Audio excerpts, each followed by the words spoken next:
Hey, I'd like to welcome you to another episode of Mission Matters. My name is Adam Torres, and if you'd like to apply to be a guest in the show, just head on over to missionmatters.com and click on Be Our Guest to Apply.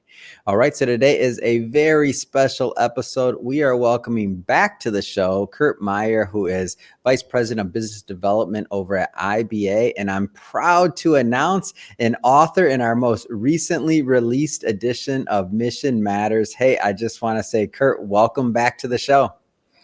Well, thanks, Adam. It's a pleasure to be back with you.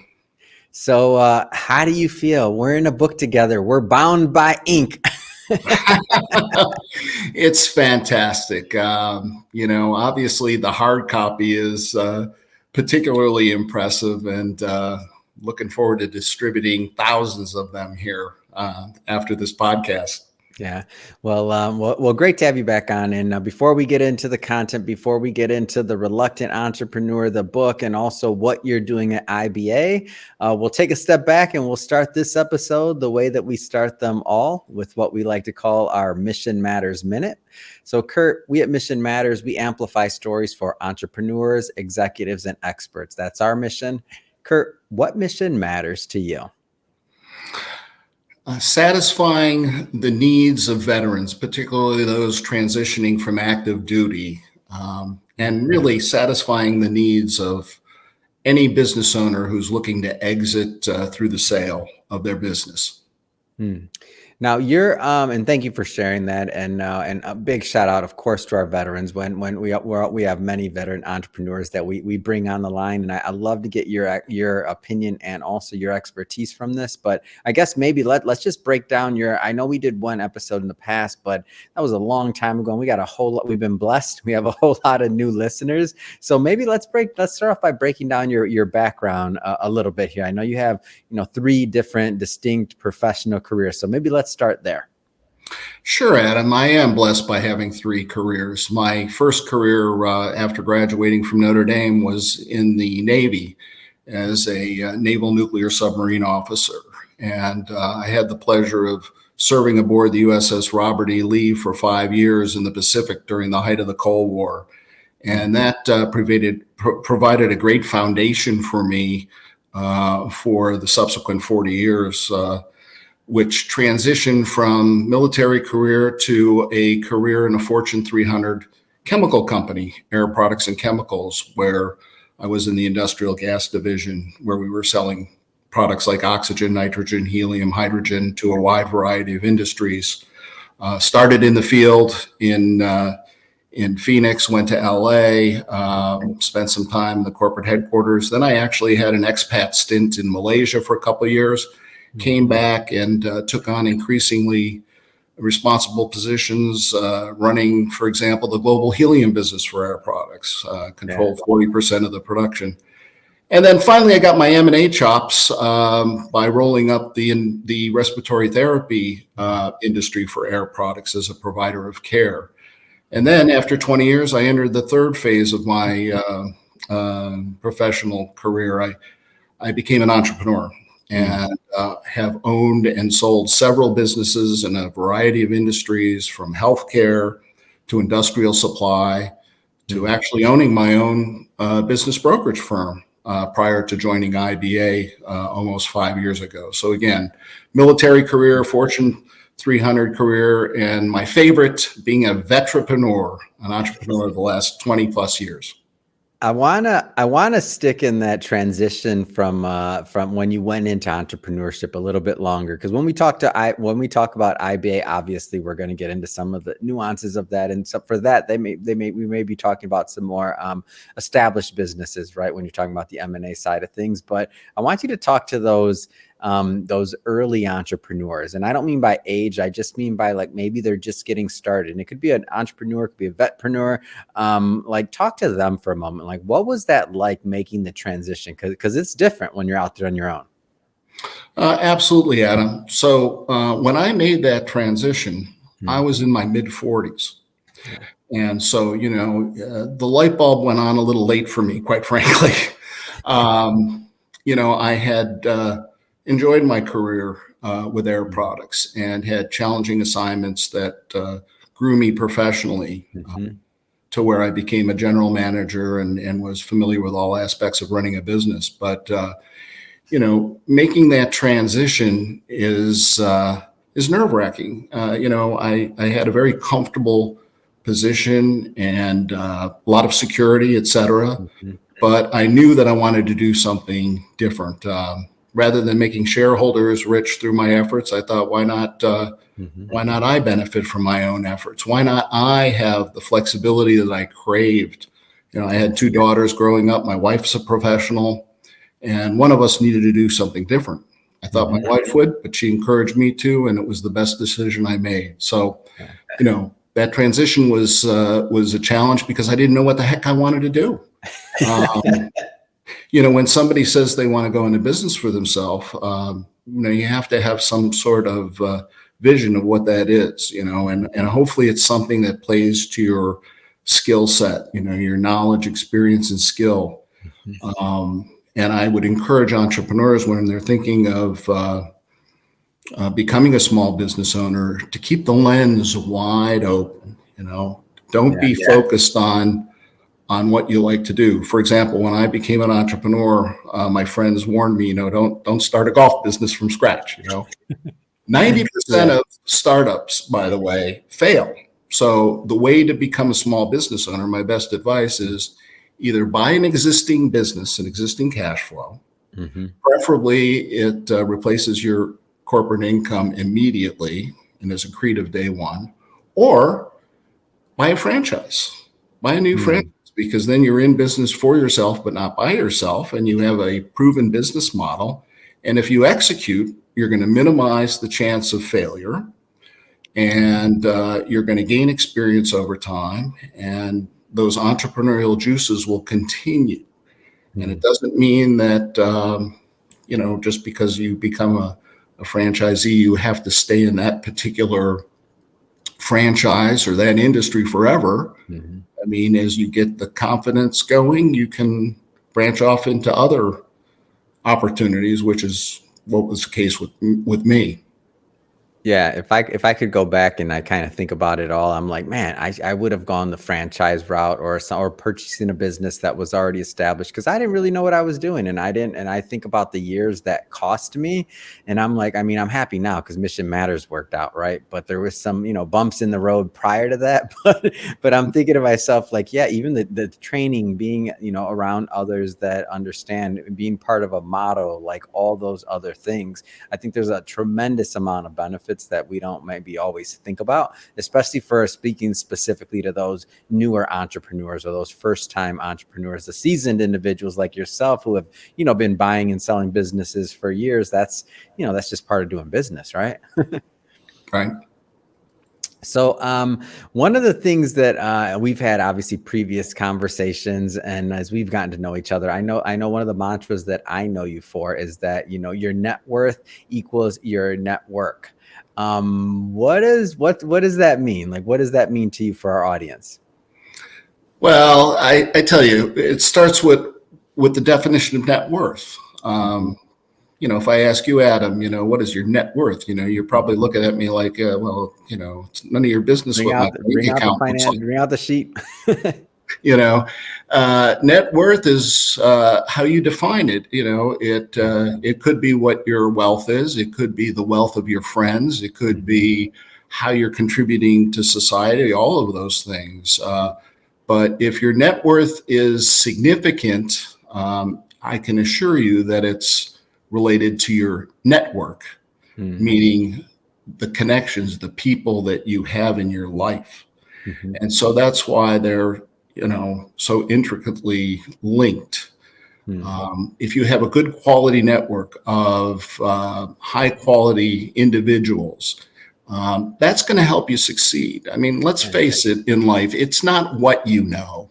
Mhm. Okay. I mean, I was a 2.6 engineer at Notre Dame. I didn't know very much. Okay. But as I progressed, it was more about who I knew Mhm. and recognizing that if I didn't know something about a Mhm. particular subject matter, that I would enlist the aid of someone who knew Mhm. it better Yeah. and was not proud to bring those people in. So I learned that in the Navy. I Mhm. learned that having relationships and a good network on board a submarine is an integral part of your success. Yeah. Certainly, in a corporate environment, all of those listeners and viewers out there realize that when you're a general manager in a large corporation or a small corporation, Hmm. that it isn't you. You're the quarterback, but you Yeah. can't be an expert in every single discipline. You can't be. I mean, you know, um, I like to think that in my profession, I deal with a lot of attorneys and CPAs, financial advisors. I like to think that I'm pretty knowledgeable in those areas, but I know my limitations. As Clint said, you got to know your limitations. And so what you do is you bring in the experts. Yeah. So it's who you know, not what you know. So Mm. your net worth is certainly equal to your Yeah. network. And I encourage everyone to build a very strong network from the get-go.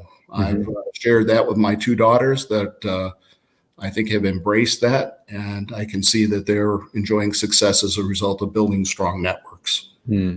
So that's a little bit in you building your network, and also like other than you're a golfer in your golf game, like how do you maintain, how do you foster those relationships? How do they? Because you're exceptional at this, and I'm not just saying that because I've watched you, over the last couple of years, and I see things, and it's one thing to just build, but how do you maintain? How do you go deep? Other than obviously your golf game, like what's your secret?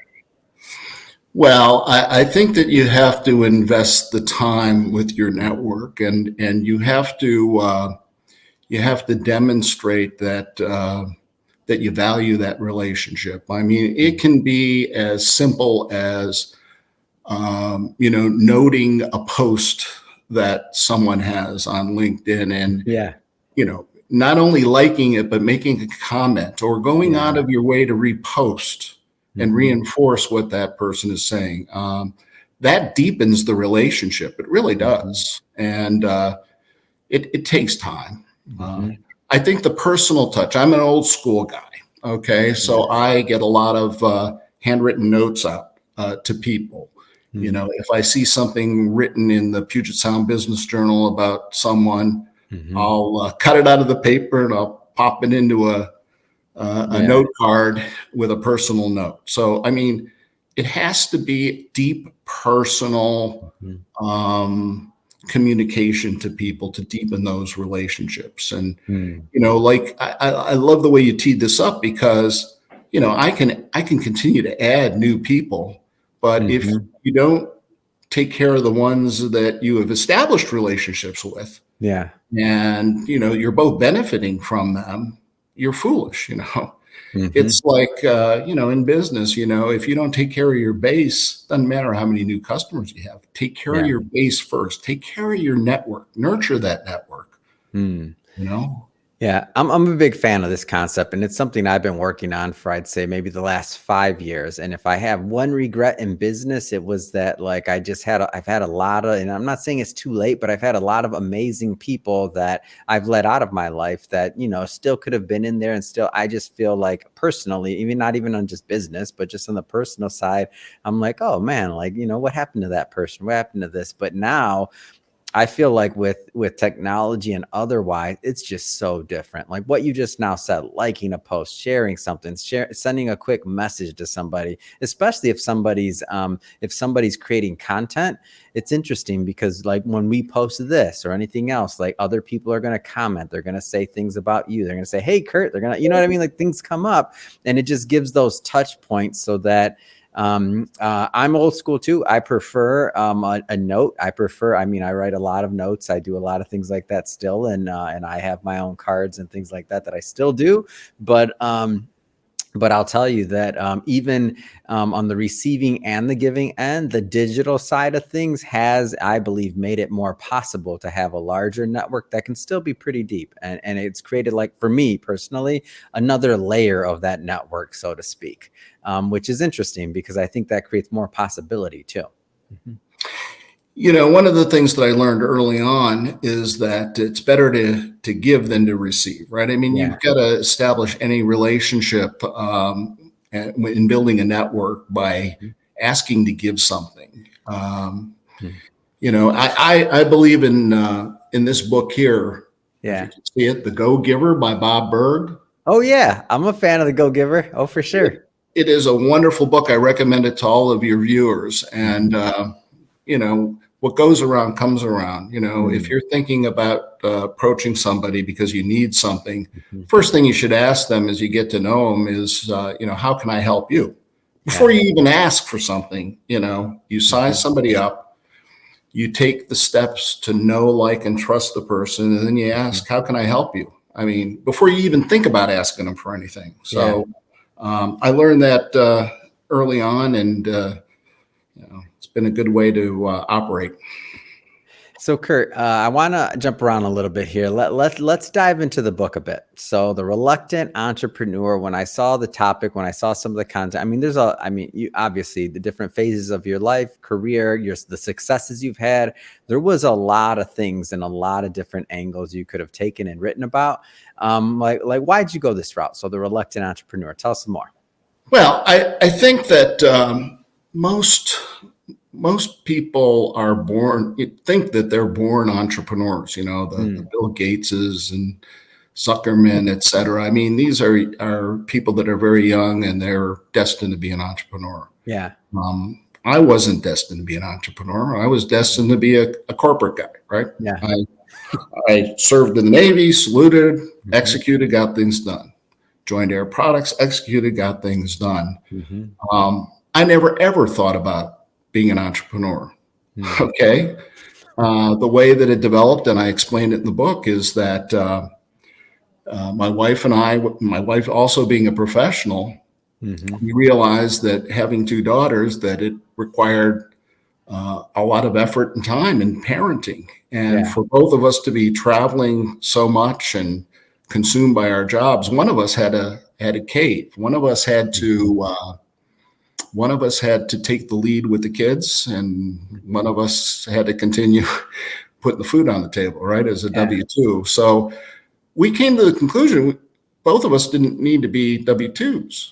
I initially thought my wife might want to stay at home with the kids for some period, but she really enjoyed her job, so she had no intention of staying at home or getting away from her corporate job and perhaps being a CPA where she could enjoy the flexibility. She basically flipped the roles. She said, why don't you do what you like? Why don't you take what you learned, and why don't you find something that you want to do and do it your way? And I just thought that I was going to continue with Air Products till I was 65, retire and drop dead, because that's what men do, right? Yeah. And she flipped it. She said, I'm giving you the freedom to consider doing something else. And so that's why there was a reluctance. I mean, I didn't want to jump in because I was fearful, quite frankly, to be honest with you. I mean, what if I failed? I mean, I was very successful in the corporation. Why would I want to try something and potentially fail? I mean, I wasn't sure if it was my ability that made me successful or all the great people around me. True, the system. And so when you become an entrepreneur, believe me, you're on an island, Yep. And so that's where the reluctance came from. It was reluctant to give up a really great position and, take that leap of faith and go off on my own. Yeah. What do you hope the readers will get out of this? Like after they get through it, they're reading it. Like what do you hope that some of the takeaways are?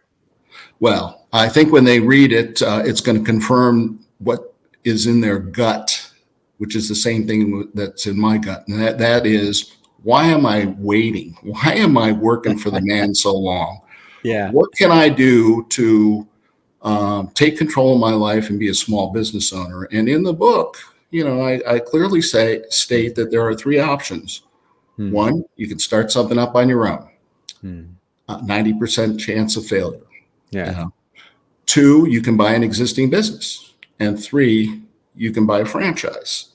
And so I would encourage the viewers to reach out to me and say, hey, how can you help me become a small business owner? I mean, tell me the pros and cons of buying Mhm. an existing business or a franchise. Mm. And that kind of transitions to where I am now with IBA, because that's exactly what I do. Yeah. I work with people who have a desire to control their life, Mm. and I share with them the opportunities, both existing businesses and new franchises, that can get them there. And I'm Mm. telling you, it takes maybe a year or 2 years at most to really feel Mm. comfortable as a small business owner and, you know, enjoy the benefits, replace your corporate income, have Mhm. the flexibility to do what you want to do in life, and never look back. So Yeah. I hope that I inspire them to kick the W-2 job Mm. behind them and get on with life. How do you get to the top of Maslow's hierarchy of needs and become Yeah. self-actualized if you continue working for the man forever? Mm. You don't. I Yeah. mean, yeah. Having said that, I have a lot of friends that enjoy great careers Of as course.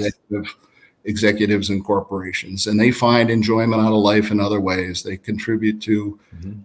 nonprofits. They lend their talents to other entities, their Mhm. church, political affiliations, etc. So I'm not saying that everybody in a corporation is a loser by any means, okay? But Of course, yeah. if you have that desire to step out Mm. on your own, do it. Don't Mm. wait. Don't wait 20 years like I did, Yeah. okay?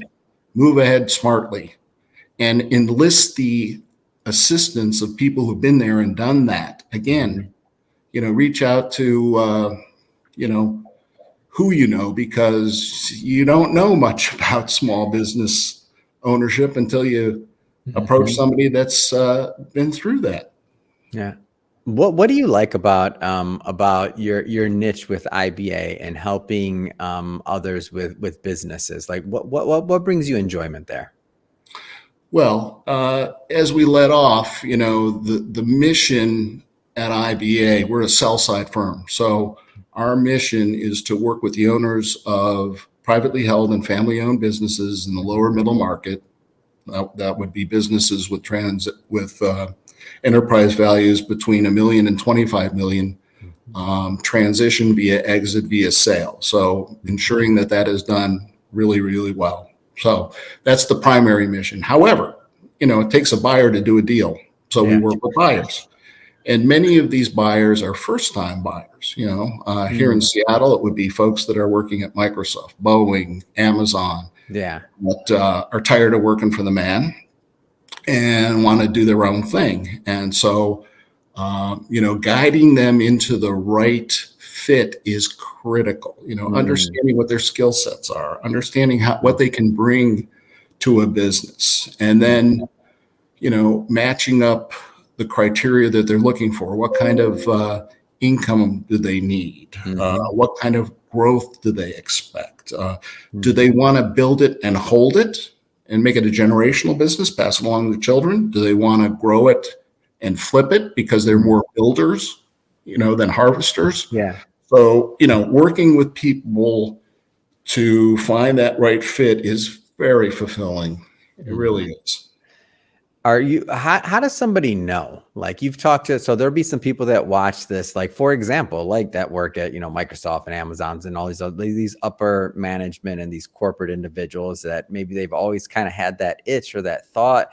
But like, how have you found that like somebody knows? Like it's like, okay, yeah, this is something I should really explore. Well, there's no substitute for doing due diligence. So Mm. let's take the case of somebody that's looking at an existing business. What we first do is we give them an overview, basically a teaser of the business. What is this business all about? What industry is it in? And what will you, as the owner, what will your day to day look like? Are you going to be working with people? Are you going to be working more on the operational end and sales and marketing end? That kind of thing. So, really giving them a feel for what they're going to be doing, and then encouraging them to have a meeting with the owner to ask the owner, if you were me taking this business over now Mhm. from the current condition, what would you do differently, or what additional things would you do, or what skill sets are you lacking that I might bring to this business to bring it to another level? So Mm. doing due diligence is critical. On the franchise side, there's a wonderful opportunity to do validation by talking to other franchisees that have been in the system for a long period of time. So I encourage them to do the kind of due diligence by either physically visiting those locations or certainly having conversations with the franchisees. And the franchisees are very open to sharing all the details of the business. You know, what is their relationship with the franchisor? Of course. You know, how long did it take them to reach break even? What kind of money are they making? What are their future plans? So it's a lot of fun, you know, for these folks to look at opportunities, either existing businesses or franchises. And it will just fit. A light bulb will go on. Something that they find out will get them excited. Like they probably can't get the idea out of their head, right? Like that's how I'm envisioning Exactly. it. Like it's like they can't let it go. It's like once you know something, you can't unknow it. Exactly. So What's the timeline look like? And I know that's going to vary, obviously, but like, I mean, range. What is timeline? Have you seen somebody maybe making the transition from corporate to either whether it's owning franchises or buying a business? Like, what does a timeline look like? the timeline kind of depends on your personal situation. If you're financially secure, if you've got a wife that's providing some income or whatever, you can take the time to find the right fit. And you know, some people it takes years to find the right fit. Quite frankly, they overanalyze things, etc. I mean, I was on that route for a while. I was overanalyzing things. I was overly concerned, etc. But I would say, typically, if I'm thinking of somebody I'm working with right now, you know, they made the decision, you know, over the holidays, hey, we're going to change our life. I'm going to find something. I'm going to work with Curt to do it. I would say that it'll probably take about a month or so to find the opportunity that they want to pursue, and then it'll take about another month to negotiate a deal, and then it'll take about 2 months to be able to close it and get in business. So, you know, if you want to move into something, the time frame can be rather quick. It can be 1 to 4 months, you know, if you want it to be. Especially if you're working with skilled advisors like we have at IBA that, you know, are your advocate. I mean, when we work with a buyer, we're looking for the right fit for them. We're putting our compensation aside. Okay, we're looking at them like family members. Like, what would I suggest for my brother? For sure. And we're presenting the existing business option, the pros and cons, and we're showing them the new franchise option. And we're taking them through that every step of the way. And whatever the right fit is for them is fantastic. So let's kind of address that from maybe the sell side of it too. So let's from the business owner side point of view. So somebody's, you know, they're watching this, they're thinking about it. They're like, man, it's been on my mind for a long time. Maybe we need to start this planning thing of succession, whichever route it's going to go, right? Whether, but I feel like that conversation, especially right now, based on the age demographic of many business owners in the country, preparing for whatever the succession plan is going to be is top of mind for many. Give me some, I won't say timeline, but give me some scenarios, because that's a broad question. Sure. Oh, this is right in our wheelhouse, my friend. So right now, think about being an owner of a business that's successful. So you're enjoying the business. You've built it over a period of time. You're making good money. Why the hell would you want to sell it? Yep. Okay. It's finally working, right? Exactly. You know, so, you know, quite frankly, at IBA, our biggest challenge is to have inventory for buyers to look at. Because, you know, if you have a good business, it's hard to get somebody to sell it. So the ones that are selling it typically, and you mentioned it, it's the demographics, it's older folks. I mean, the typical scenario is, you know, a 70-year-old owner, you know, is having his financial review with his financial advisor, and the subject of retirement or moving on comes up, and, you know, the financial advisor will say, well, you know, what's your plan? And, you know, I'll say, well, you know, I guess I don't have any family members in the business, so there's no succession plan. So I guess I'd sell it. Right. Yeah. And so that's where we come into play. So what we do is the first step is for any business owner, they should understand the value of their business. Okay, so let's look at this 70-year-old that owns an HVAC business, right? Heating, ventilation, air conditioning. So let's assume the business is worth about $5 million. He's got 15, 20 employees. And the first step is for us to do the business evaluation, confirm that, yeah, it's worth $5 million. And the financial advisor says, hey, we can use that $5 million to ensure a nice retirement for you. And he decides to engage us. So first step is to do the evaluation. That takes a couple of weeks after we get all the information we need, which would be tax returns and copies of leases and employee agreements and such. And then if he decides to engage us, it would take about 3 to 9 months to sell that business. We would first go to our database of all these buyers that are looking for businesses like that. And I can assure you, which is a tremendous advantage, by the way, because you have that database in both sides. So that's different. You already, I'm guessing here, but correct me if I'm wrong, you already have certain relationships and certain matchmaking that you've been, some of them working on for possibly years. Am I off on anything that I said? No, you're right on the mark. I mean, it's such a seller's market. If you have a profitable business, there's a tremendous demand. I mean, right now, sitting here right now, I've got 10 times as many buyers as I do opportunities and such. So at any rate, we tell the owner that if you engage us within the next 3 to 9 months, we're going to sell, and we're going to achieve the price that you're looking at and such, and we're going to effect a smooth transition.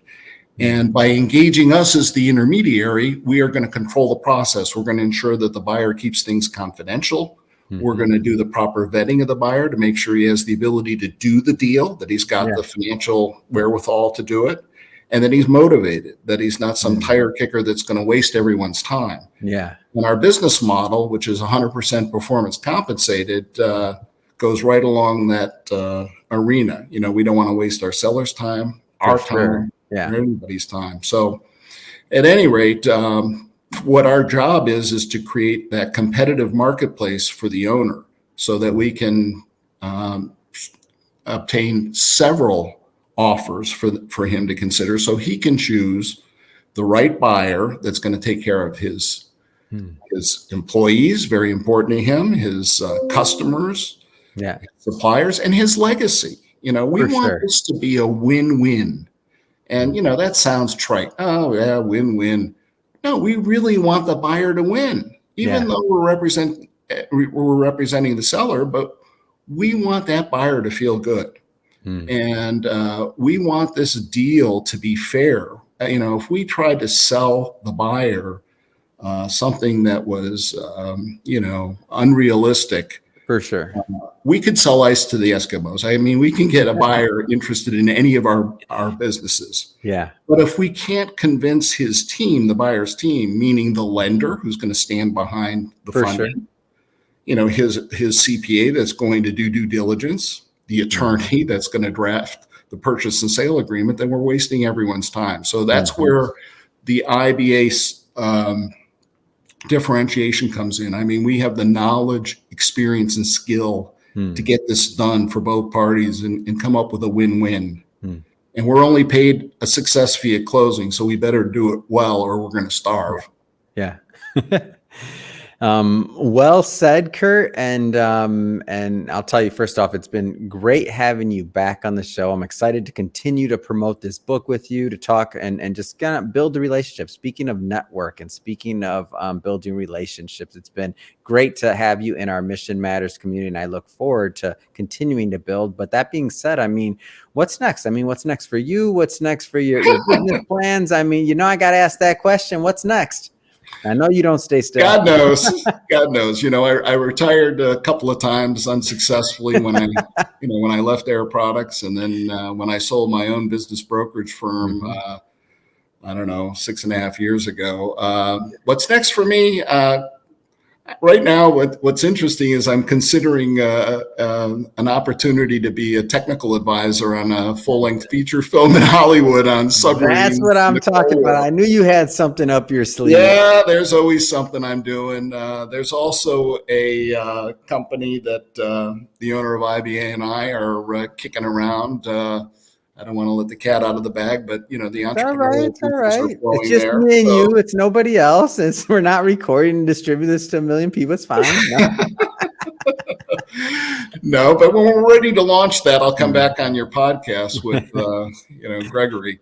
At any rate, there's always things, irons in the fire. Once you leave the corporate environment and the entrepreneurial juices start flowing, you can't stop them. And you know this because you're the same. You're cut out of the same cloth as I am. So, God knows. Stay tuned, and we'll remain close.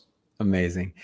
Curt, if there's some, business owners out there that are, thinking about selling or even individuals thinking about purchasing or otherwise, I mean, how do people connect? How do they learn more about IBA and you and your team?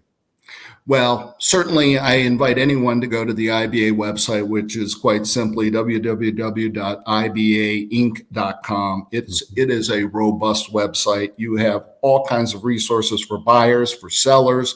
There is a blog library that just is awesome. Articles to support small business owners, that appeals to buyers as well, giving insights into examples of people that have left corporations and become successful small business owners. So going to ibainc.com makes sense. Reaching out to me on LinkedIn would be fine. I mean, I'm more than willing to make room by maybe eliminating a few folks that, to make room. Unfortunately, LinkedIn limits me to 30,000 connections. And so for the last 15 years, every time I try to add somebody, I've got to delete them. But the lesson there is LinkedIn is for business only. So if I eliminate somebody, it's not because I don't like them. It's because they don't add as much business value as the next person up, right? Oh, I love it. I love it. Well, Curt, first off, I'm so happy to have you back on the show. Excited to promote the book, the audience, everybody tuning in. Hey, if you haven't hit that subscribe button, hey, just to let you know, this is a daily show. Each and every day on the podcast, we're bringing on new business owners,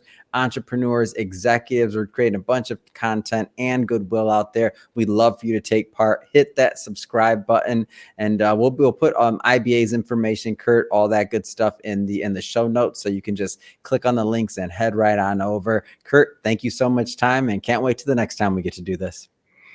Okay, take care, Adam. Good talking to you.